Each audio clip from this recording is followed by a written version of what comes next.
Assalamualaikum and hello everyone. My name is Siti Nolana binti Ahmad Khairi and we are Group 2. Our group members are Assalamualaikum and hi, my name is Ahmad Nunashri. Assalamualaikum and hi, my name is Zuriatini. Assalamualaikum and hi, my name is Hanisa binti Mustafa.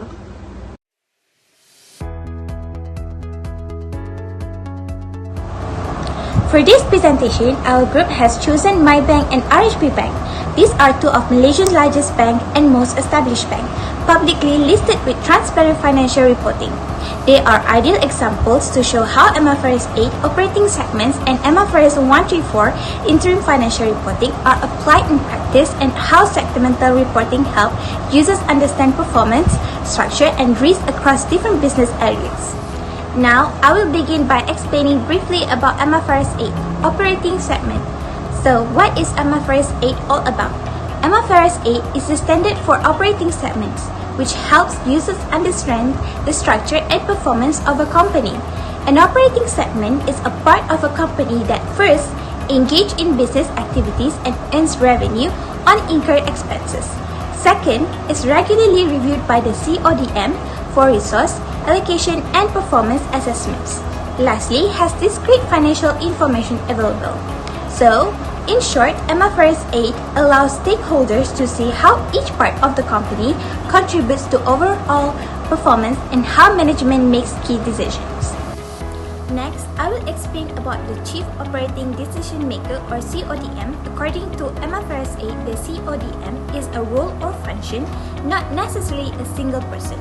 It is responsible for allocating resources and assessing the performance of a company's operating segments. So, the CODM can vary between companies and may be the CEO, COO, senior management team, or the board of directors. It's depending on who makes key strategic decisions. So, for my bank, the CODM role is mainly carried out by Datuk Sri Khairul Saleh Ramli, the group president and the CEO, supported by Alan Lau Chi Kiong, the Group Chief Operating Officer who oversees operational efficiency. For RHB Bank, the CODM is the Group Management Committee, GMC, led by Datuk Muhammad Rashid Muhammad, the Group Managing Director and CEO, who focuses on driving growth and strategy. In short, the CODM represents those who make key operational and strategic decisions for the company's different business segments. Now, I will hand over to Nashri, who will explain the two types of segmental report used in the financial reporting. Thank you, Liana. Let's start by examining the two types of segmental report typically presented in financial statement, which is business segment reporting and geographical segment reporting. First, Maybank Berhad business segment main contributor were community financial service and corporate banking global markets, with growth driven by higher lending, deposit and investment along with improved cost management and operational efficiency. Next is geographic segment. Malaysia remained the largest contributor to revenue and profit, while Singapore and Indonesia also recorded positive growth. Overall, regional performance remained strong and stable.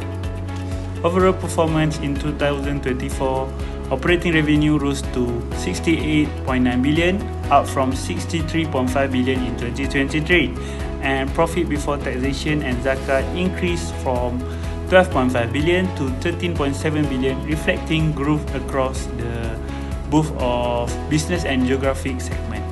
So next, we move to RHB Bank Berhad business segment. Key contributors were community banking and wholesale banking, with growth supported by higher loans, deposit and efficient cost management. Next is geographic segment, which Malaysia remained the top contributor, while overseas operation grew steadily. Total segmental asset increased from 328.7 billion to 349.9 billion. So, overall performance, segmental revenue rose to 8.6 billion in 2024 compared to 7.8 billion in 2023, while profit before taxation and zakat increased from 3.8 billion to 4.0 billion.